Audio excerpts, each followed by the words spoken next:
A bulldozer at dawn, a historic gate collapsing in a scream of iron. And me, Ethan Harper, standing barefoot in the gravel watching my past get crushed under suburban arrogance.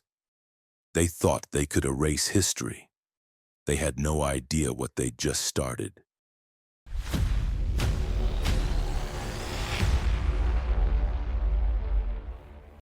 I never thought I'd become that guy, the one giving strangers a guided tour of his iron gates like they were the damn Eiffel Tower.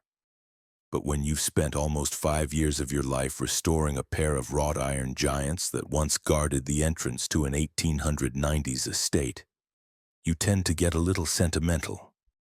Hell, I didn't just restore them, I resurrected them. Every scroll, every rusted bolt, every fleur-de-lis tip had passed through my hands. I bled into that metal more than once, literally. And when those gates finally stood tall on my land, with the original stone columns flanking either side, I'll admit it, I teared up. Just a little. My name's Ethan Harper. I'm a preservationist by trade and by obsession. I bought this patch of land outside of town about 6 years ago, a wide lot at the edge of a sprawling suburban development that prides itself on having names like Maple Point Reserve and the Oaks at Hidden Creek. Gated communities without history, without soul. My land used to be part of something old, something real, an estate that dated back to the Reconstruction era, long before someone decided this place needed manicured lawns and beige vinyl siding as far as the eye could see. The house I live in now is new, at least technically. It sits where the original manor once stood, but I built it in homage to the past. Wraparound porch, wood siding, a bell tower salvaged from an old church in Charleston. But the centerpiece, the crown jewel, was always the gates. I found them at an auction in Savannah, rusting, half-collapsed, and nearly forgotten behind a collapsed carriage house. I knew immediately what they were. I recognized the signature on the lower hinge. Lucien Belfond, one of the last great Southern iron masters. Those gates didn't just belong to history. They were history. And I was going to make them live again. It took years. I tracked down schematics, old photographs, even found a family diary from the original owners describing Father's magnificent centuries of blackened iron. I reforged parts, matched century-old welding marks, and even preserved the minor warping on the left arch to maintain authenticity. When I finally installed them, anchored in concrete, fitted with quiet automated hinges under subtle uplights, they didn't just stand, they ruled. And that's when the trouble started. It came by mail at first, just a formal envelope with the HOA logo embossed in gold leaf. Maple Point Aesthetic Committee Notification, it read. Inside was a letter demanding I remove or modify the non-conforming perimeter structure obstructing the aesthetic unity of our community. I laughed, out loud. There was no HOA on my deed. I'd made sure of that before buying. I wasn't even in Maple Point. My property sat just outside their jurisdiction like a free city holding out against a suburban empire. Naturally, I ignored the letter. I figured some overzealous board member had gotten a little too drunk on bylaws. I even pinned it to my fridge as a joke. That was my first mistake. A few days later, I was out repainting one of the lantern fixtures on the eastern pillar when I noticed her. Mid-50s blonde bob, power walking in designer sneakers like she was late for a Chardonnay emergency. She stopped just outside my property line, hands on her hips, eyes narrowed like a hawk in yoga pants. I already knew her name before she opened her mouth. You can feel a Karen before she introduces herself. "Excuse me," she called out like I'd dropped a dead raccoon on her lawn. "Are you the property owner here?" I set down my brush. "I am. I'm Karen Sloan, president of the Maple Point Homeowners Association." She said it like it came with a crown. "We need to talk about your Installation. I smiled. You mean the gates? She sniffed, wrinkling her nose like she could smell the century-old steel. Yes. They're completely out of character with the neighborhood. I looked around as if seeing the sea of copy-paste homes for the first time. Beige, beige, and oh, look, light beige. That's kind of the point. They're a visual disruption, and the style is, well, I suppose vintage is the word you're going for, but it reads more like dilapidated plantation. It's giving decay. That's ironic, I said, because they're stronger than most of the new construction I've seen around here. She huffed. Be that as it may, the HOA has standards and you're in violation. I crossed my arms, keeping my tone polite. I'm not part of your HOA. She pulled out a tablet, already open to some map.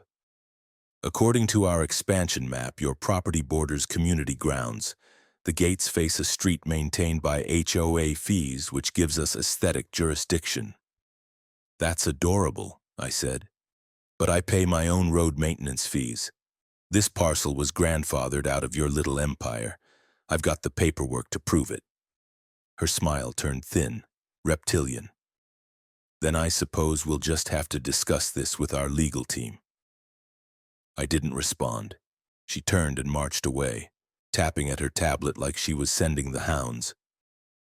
That night I took a walk to the gates with a tumbler of bourbon in hand and stared at them under the soft glow of the lights. The iron shimmered in the dark, each curve casting shadows like whispers from another century. I didn't know what game Karen thought she was playing, but one thing was certain. She had no idea who she was dealing with. A few days passed, and I let myself believe briefly that Karen had just been bluffing, that maybe she'd gone back to whatever HOA hellhole she crawled out of and decided to pour her aesthetic fury into someone else's mailbox color. But that illusion shattered the moment I pulled up my driveway and spotted a man crouching in my front bushes with a DSLR camera the size of a toaster. I slammed the truck door hard enough to rattle the frame and called out, "You lose a dog in there, or are you just into shrubs?" The guy bolted upright, startled. Khakis, HOA polo shirt, clipboard tucked under one arm. I was sent by the Maple Point Committee to conduct a visual inspection, standard procedure. You're on private property, I said, walking toward him. Standard procedure is to ring the damn doorbell first. He mumbled something and scurried off to a silver sedan idling by the curb. I noted the plate number, then stood still for a minute, listening to my blood pressure climb. So that's how it was going to be. That night I went through my property folder and pulled out every legal document I owned: title, plot map, exemption certificate, road maintenance contract. I made 10 copies of everything just in case. Then I did something I probably should have done a week ago. I called my lawyer. James Whitlock isn't flashy. No slicked back hair or crocodile shoes. Just a mid-50s ex-Marine with a voice like gravel and the patience of a Buddhist monk. When I told him what was happening, he didn't even flinch. They always start like this, he said. Letters, then intimidation. If you don't fold, they escalate. Karen's already escalated, I muttered. Well, then it's time we stop playing defense. The next morning I noticed flyers on neighborhood mailboxes. Professionally printed HOA seal in the corner, bold black letters. Community alert. Unsafe structure on eastern perimeter. Owner refusing compliance. Below it was a photo of my gates with a cheap filter slapped on to make them look rusted and sinister. Like the entrance to Dracula's castle, I stood there in the middle of the street holding one of the flyers in my hand, biting the inside of my cheek so hard I tasted blood. The real kicker? Karen was already down the street, clipboard in hand, going door to door like a suburban Paul Revere of architectural fascism. I waved as she approached. Making friends? She smiled sweetly. Just keeping our neighbors informed. Did you know someone reported seeing children climb those gates? It's only a matter of time before someone gets hurt. No one climbs those gates, I said flatly. They're over 8 feet tall and locked. Well, maybe that's the problem, she said, tone syrupy. So unwelcoming. Such a fortress vibe. I looked her dead in the eye. They're not a fortress, they're a threshold. You wouldn't understand the difference. She stepped closer, dropping the smile. Look, Ethan, you're new here. You don't know how we do things. These flyers, they're a courtesy. The next step will be formal. I'm not new, I said, voice lowering. And I know exactly how you do things. That's why I live on land you don't own. Her eyes narrowed, but she turned on her heel and strutted off like she'd won something.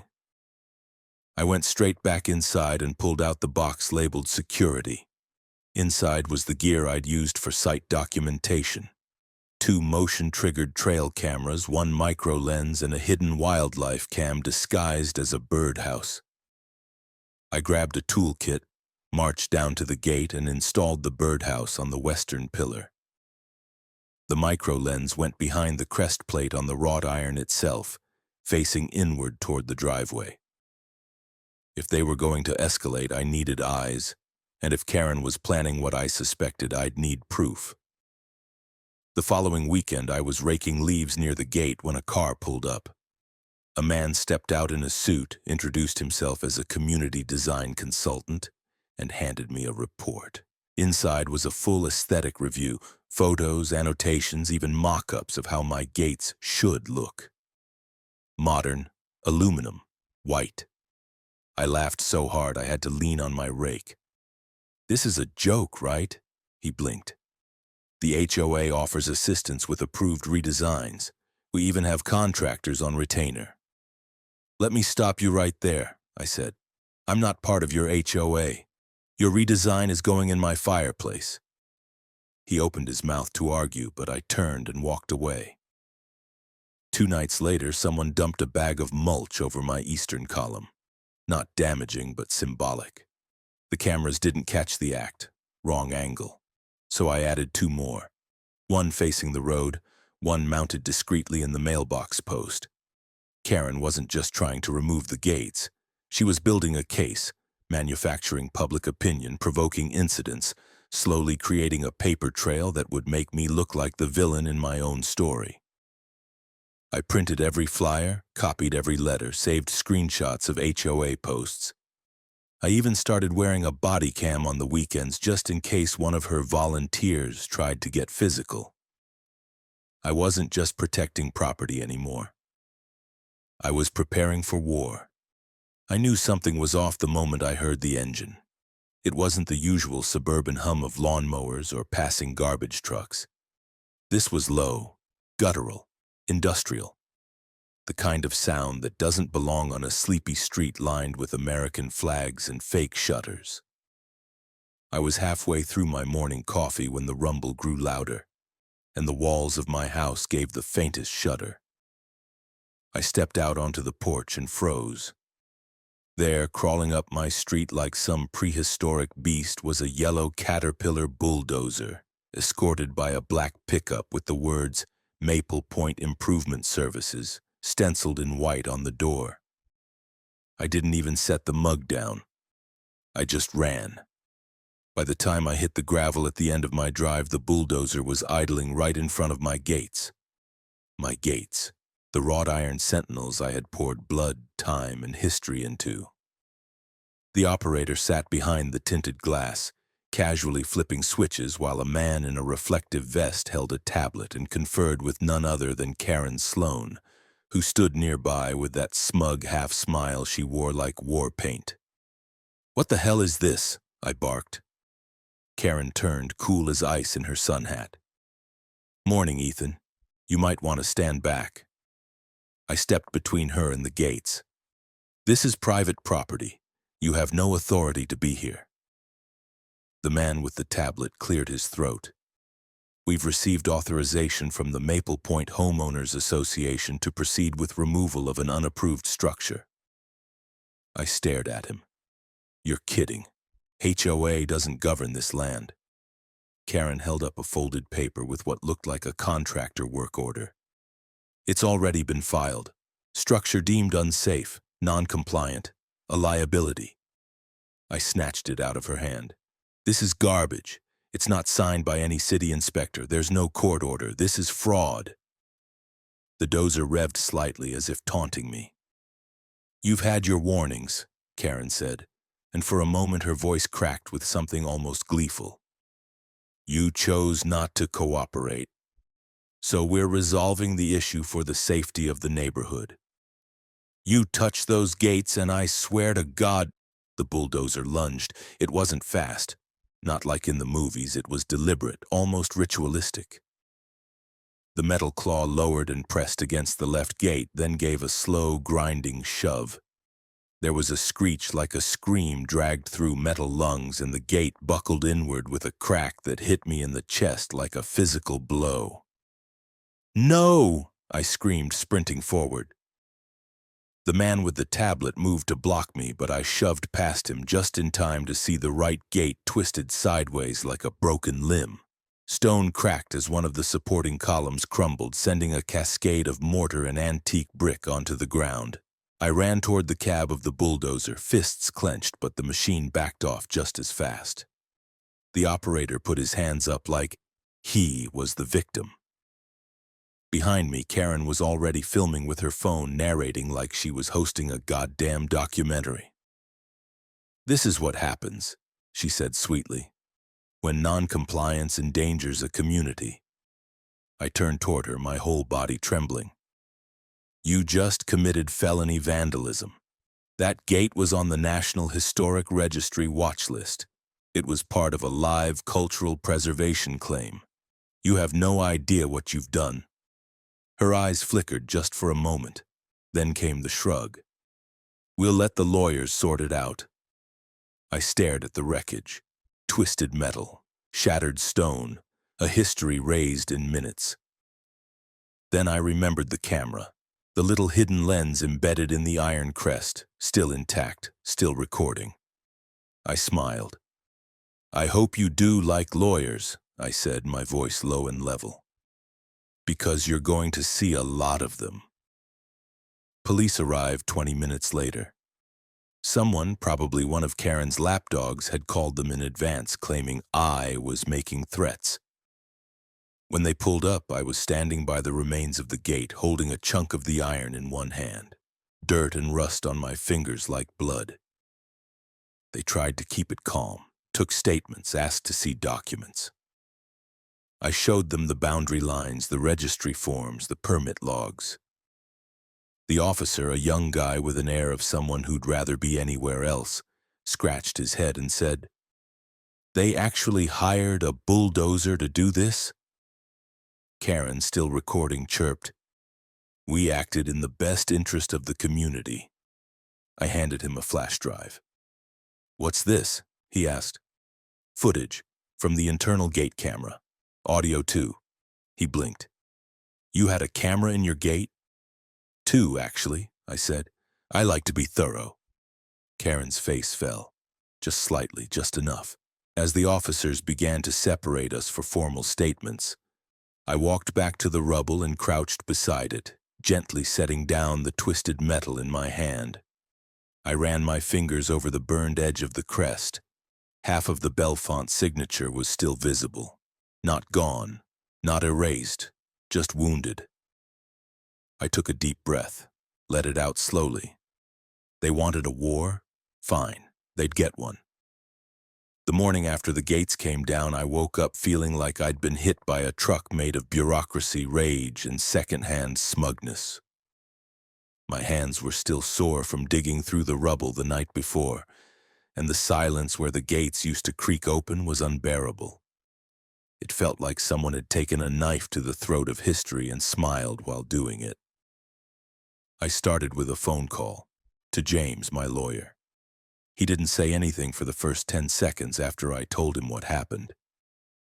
Then came a low whistle followed by, well, that's going to cost them. That afternoon, we began assembling the case. James brought in his legal assistant, a paralegal with a memory like a steel trap and a vendetta against inefficiency. We met in my study, the table buried in paperwork, photos, video stills, and audio transcripts. I handed James the flash drive from the hidden gate camera. We watched it together. Karen giving orders, the contractor hesitating, the sound of the gate cracking as the bulldozer lurched forward, and Karen saying, "Clear as day. Just finish it. He can complain later." James just nodded.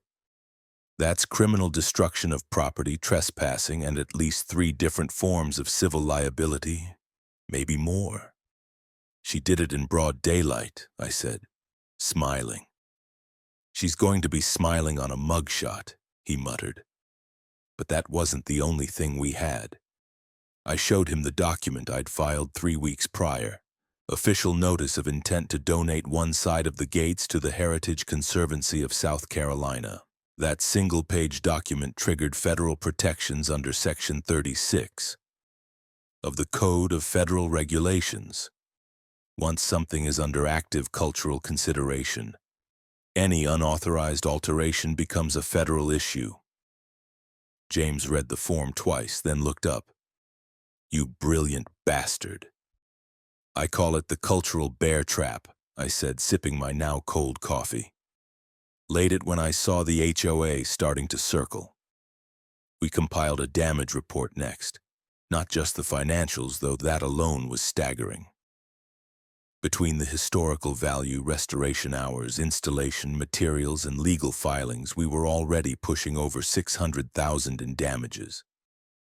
But then we layered in the intentum, the trespass, the public defamation, the unauthorized use of machinery on private land, the forged HOA vote. Yep, we had that too. One of their board members quietly sent us a screenshot of a WhatsApp conversation. "Just say it passed 4. 1, he won't check." James looked me dead in the eye. "We're going for the full $1 million. "Damn right we are." By the end of the week, the lawsuit had been filed, not just against Karen, but against the entire Maple Point HOA board. Every last one of them who'd signed off looked the other way or encouraged the farce. We named the contractor, too, for participating in an illegal demolition on private property without verifying authority. We hit the courthouse with enough paperwork to break a clerk's wrist. I also filed a separate complaint with the state office for cultural preservation. When they saw the footage and the registry application documents, they escalated it to the Federal Advisory Council, which meant one thing. Now the Department of the Interior was watching. Suddenly, this wasn't just a neighborhood squabble. It was a preservation scandal. I started getting calls. A journalist from a local paper showed up wanting a quote. A historical architecture blog wrote a piece titled "Wrought Iron War When HOAs Go Too Far." A lawyer from a neighboring HOA emailed me anonymously with the subject line, "Thank you for doing what we all wish we could." One night around 11, I opened my email and saw a message from someone I didn't recognize.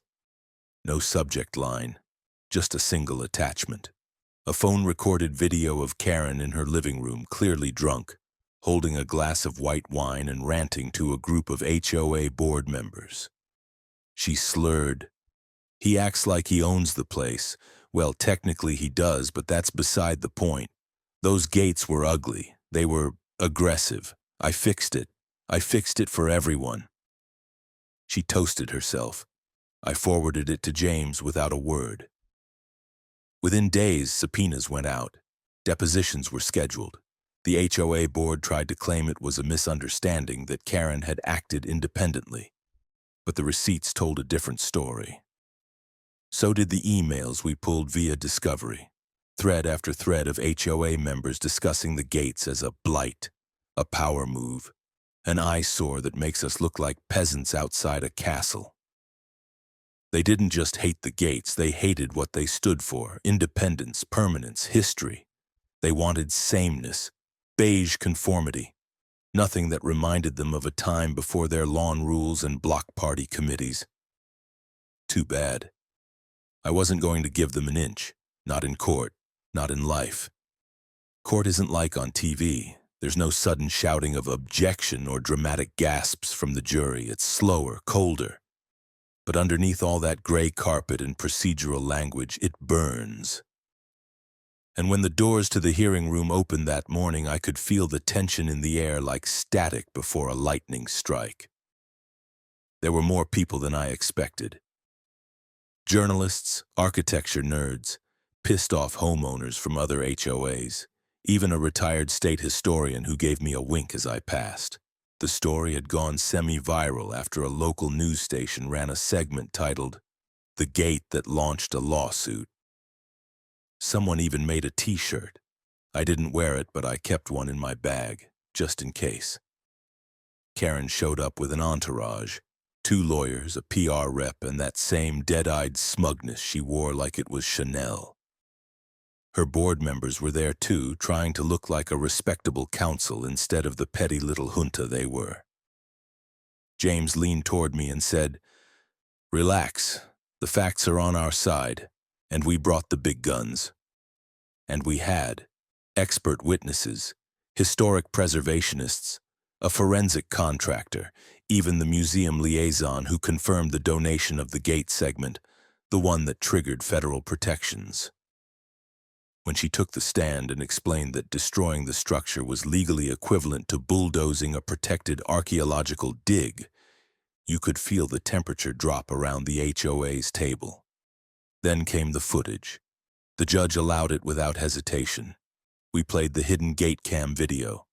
Karen giving the order, the bulldozer roaring, the gates screaming under pressure, and Karen, ever the artist, narrating with her phone, saying, "We're fixing it for everyone." The judge paused. "Did you know the structure was under active historic preservation application?" Karen's lawyer stood. "Your Honor, my client acted based on information available to her at the time.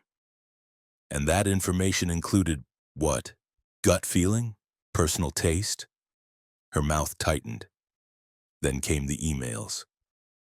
James pulled up printouts of internal HOA correspondence, board members referring to the gates as offensive, hostile, and my personal favorite, a monument to male ego.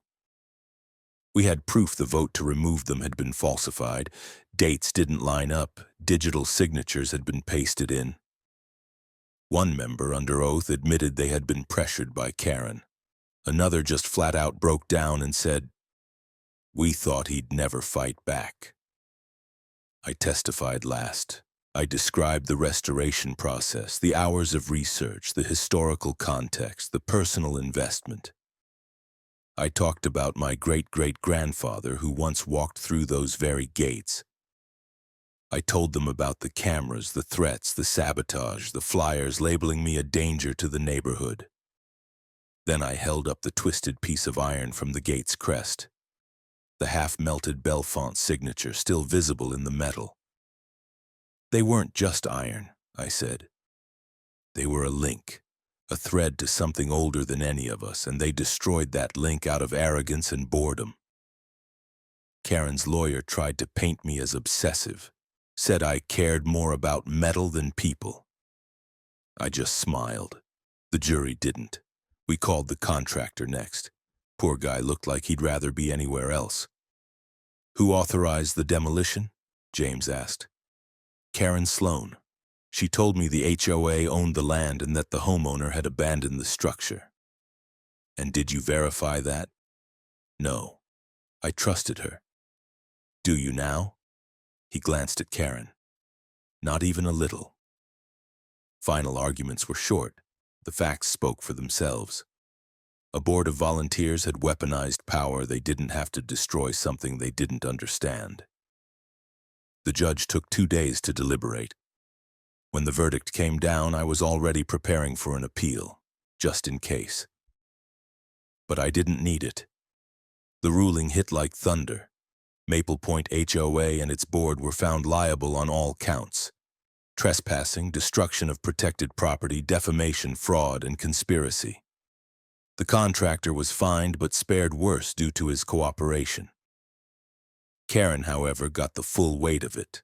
The court awarded me $1 million in damages, $700,000 for cultural and structural loss, $200,000 for emotional distress, and $100,000 for legal costs. But the judge didn't stop there. In light of the defendant's blatant disregard for law, ethics, and human decency, she said, Ms. Sloan is to be held personally accountable for a quarter of that judgment. This court will not allow volunteer power structures to operate as fiefdoms. Karen's face finally cracked. Just a flicker. Her mouth opened, then closed. For the first time, she looked small. I shook hands with James. The gallery applauded, not loud but firm, like a community exhaling. As we walked out, I passed Karen in the hallway. She wouldn't look at me, so I leaned in just a little. "See you at the appeal," I said. "Oh, wait, there won't be one." You'd think a $1 million judgment would be the end of it. It wasn't. The court had spoken, the gavel had fallen, and Karen had been publicly and legally obliterated.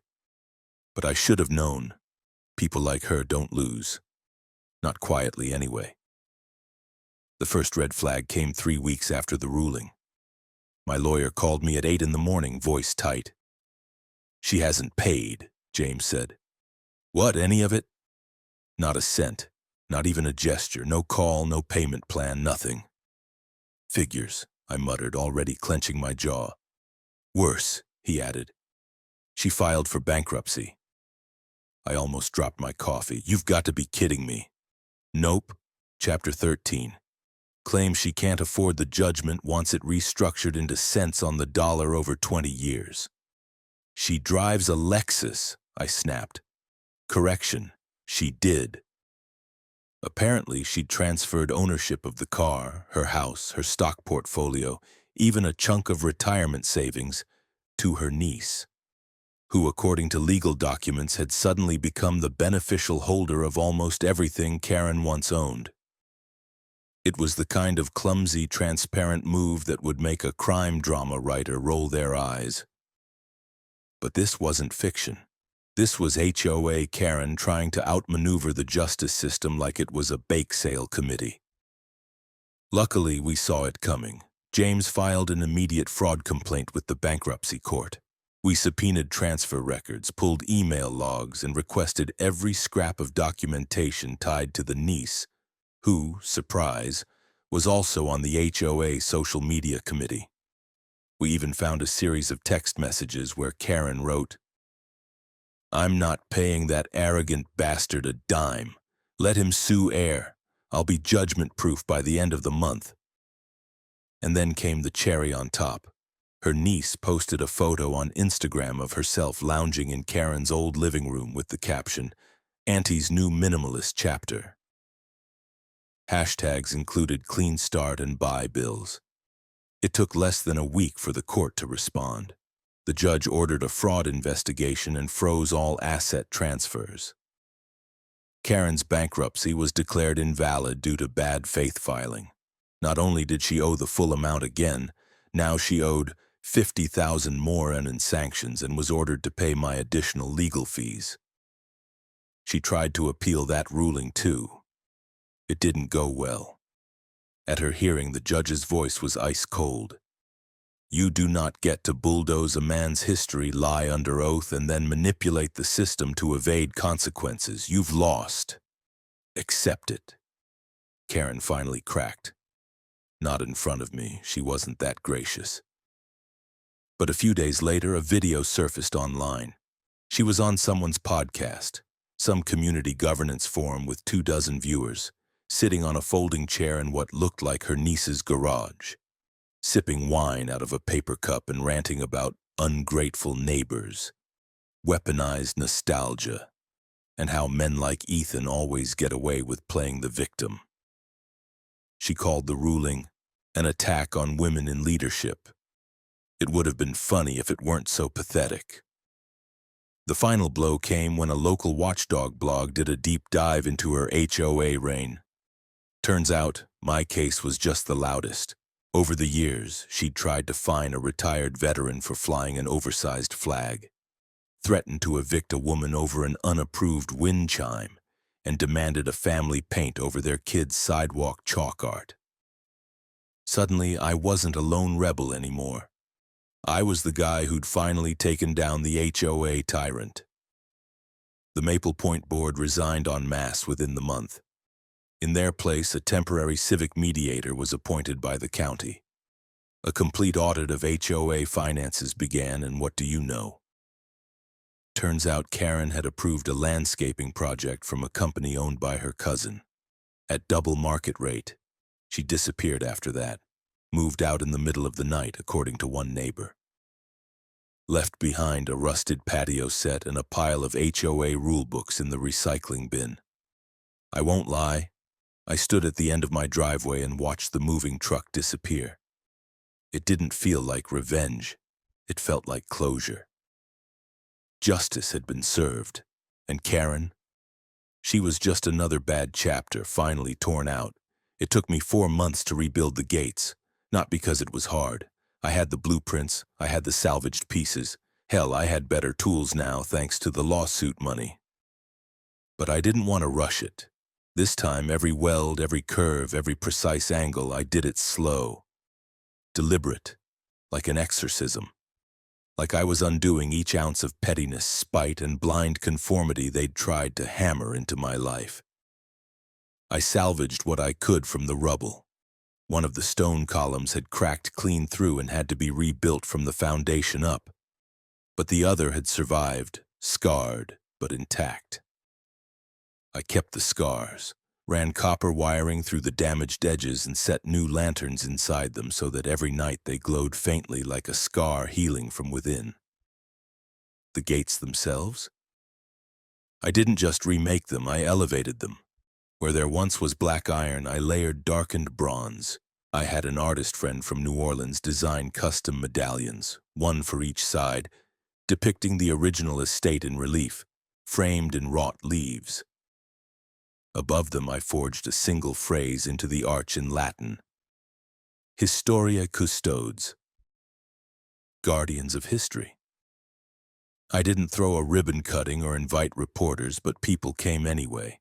Neighbors, strangers, even a city councilwoman. One guy from the County Heritage Society showed up with cupcakes and cried a little when I let him touch the gate's restored hinge. The city declared the property a local landmark, not legally binding but symbolic. The gates were back, and this time they were immortal. The HOA, what remained of it, rebranded. They called themselves the Maple Point Neighborhood Harmony Group, which sounded more like a support group for depressed middle managers than a ruling body. Their bylaws were gutted. A new president was elected, a woman named Nadine who brought me fresh bread and asked if I'd speak at their next meeting about preserving individuality within communal living. I said I'd think about it. I probably won't. I did, however, receive a handwritten letter from one of the former board members. Stewart, I think his name was. Said he was sorry. Said he'd voted with Karen out of fear, not conviction. He enclosed a small envelope with a chunk of rusted iron inside. From the day they took them down, the note read. I saved this, I didn't know why. Now I do. I keep it on my desk. The money helped, sure. I used some to pay off my mortgage, some to fund a local historic trust, and a frankly irresponsible amount on a vintage motorcycle I've been restoring in the garage. But the real win wasn't financial. It was quiet, peace. Every evening I walk out with a drink in hand, sometimes bourbon, sometimes tea, and I stand by the gates. They open smooth now, silent as breath. Behind them, my home glows warm against the dusk. No more flyers, no more inspections, just space. My space. Then, one Saturday afternoon, about 6 months after the verdict, something happened that still makes me laugh. A young couple was walking past my property. They had a toddler in a wagon and that look of people still figuring out whether they love the suburbs or quietly resent them. They stopped in front of the gate. The woman pointed to the medallion, then leaned over the wagon and whispered something to the kid. He looked up at the gates with wide eyes and said, "Is that a castle?" I couldn't help myself. I walked up, leaned over the rail, and said, "No, buddy, it's something better." "What?" he asked. "A place they tried to erase and couldn't." His mom smiled. "We heard about you," she said. "The gate guy." "Guilty," I said. She tilted her head. "You giving tours?" "Only to people who bring snacks," I grinned. The little boy handed me a goldfish cracker with sticky fingers. "Close enough." And just like that, we walked under the arch together, past the stone, the scars, the ghosts, and into something new. Not conformity, not control, but freedom.